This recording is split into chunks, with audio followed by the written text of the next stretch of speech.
all question. What kind of drew you to this project? What was the kind of initial experience getting this script, and what did it mean to you when you got it? Well, to me, it was the script, how original it was. I've never read something like it, and I felt like I had a little treasure in my hands when I got it, and I had no doubts I wanted to be a part of it, and I fell in love with Marta too.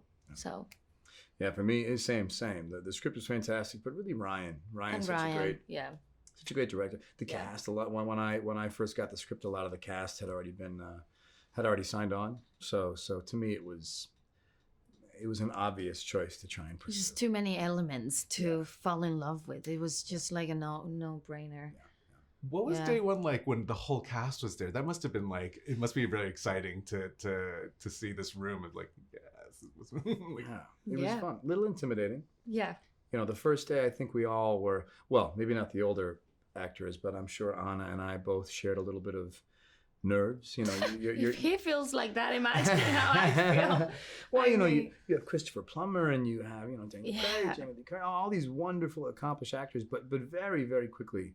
That was dispelled, and everyone was so happy to be there, and everyone was so committed to being active participants, not just between action and cut, but between setups, and it really began, it started to feel like a family very quickly. Yeah. In a movie like this, is there room for surprises? Meaning that, so how did that happen on set for you guys, that you get this natural reaction, or like, was there anything that Ryan would pull on you guys, like, and it ended up on screen?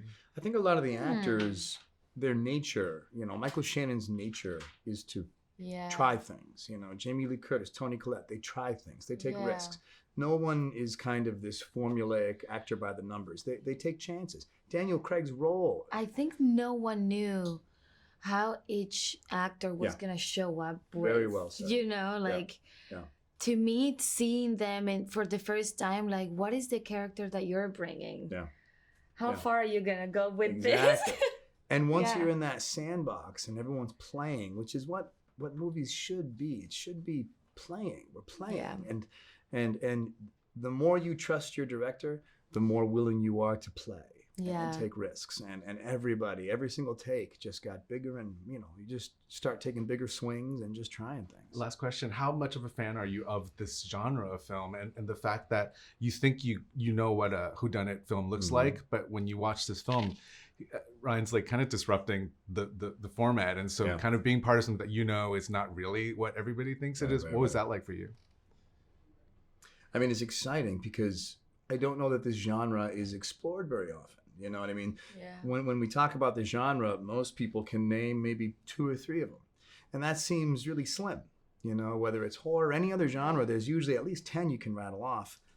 It's not many. To be honest, most often it's literature. So I think there's a real hole in the market for the transition from this type of material from the page to the screen. So it was exciting for me just to be a part of something that I think clearly works for entertainment value, but just hasn't really found a lot of success or opportunity on the screen. And just his take on it was so fresh and new, and the humor and all the comedy, and then that underlayer and another layer of talking about social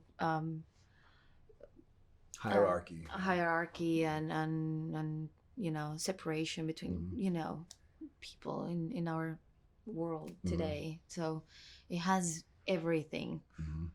Now you heard something. Tell me everything. Did you just Google that? I did just Google that. Something's afoot with this whole affair. You think one of us killed him? One of his family?